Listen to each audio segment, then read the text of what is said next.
What were your initial thoughts of Watts? There's so many things that have been said about him through the years.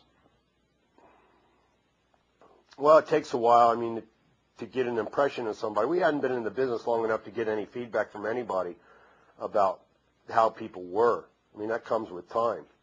So we were busy when we were in Tennessee concentrating on doing the best we could, succeeding at what we had to offer there. When we went down there, it was a different, seemed like a more a tenser locker room attitude. You weren't there long. You left and you went to World Class down in Texas. What led to you leaving Watts? There was urban legend that Watts had confronted you in a locker room and you refused to back down, and that basically led to you leaving the territory. Is that true at all? Well, it's a combination of everything. I think that was probably the end event that caused us to part ways. They gave us Eddie Gilbert, and Eddie was a company man.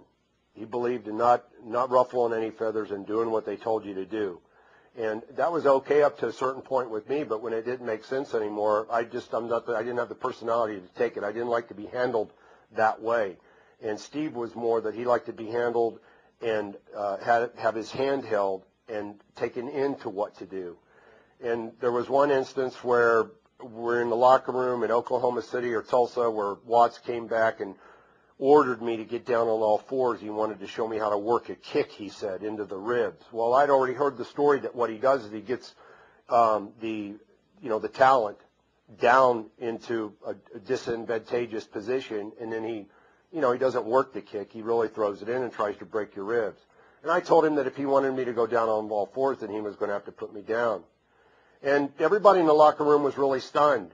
And then later, of course, after he had left, and didn't take me up on my challenge, Eddie chastised us that, you're not going to go very far in the business if you continue to do that. And Steve didn't speak up. And we sort of had a number of spoken agreements up and down the road, figuring out what we were going to do, that we were going to stand back to back in this business, that if we were going to do it, we were going to do it together as a team. And he didn't say anything. He sort of sided with Eddie in that. And we'd had some blowouts anyway because even starting in Tennessee, we were both power guys, but I was more of a power guy. And Steve was a great athlete, but he didn't have the working ability to utilize his athleticism yet, like he later came to be able to do. So the talent didn't want to take chances in him doing the more athletic stuff because he didn't know how to work yet. The power stuff was more precise. They knew that they were getting into. You pick a guy up over the head, you throw him, they know, that's the bump you take. And he got insecure a number of times because I was always the power guy. And at the time, he wasn't able to utilize his athleticism. So whenever they did the power stuff, they would always say for me to do it. Right. When you decided to leave, what was his reaction?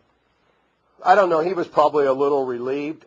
Now he could have Eddie all to himself, and he could be one of the boys with the rest of the gang all by himself. And were you upset when you left the territory and found out that Watts and Jim Ross, who was the commentator at the time, they were burying you as not as tough as Sting, and Sting stuck it out while you had disappeared? I never heard it. Never heard it. They actually did it on the business is a work. That's what they do with everybody. Right. When you guys split up and you went your separate ways, was there ever a plan maybe down the line that you guys would get back together again and work together again, or was that was it? No, the plan then was really just to survive. Right. I mean, there wasn't any plan about a reunion down the road, Let's get the Blade Runners back together or anything. Right. Were you surprised Sting went on to become as big of a name as he did?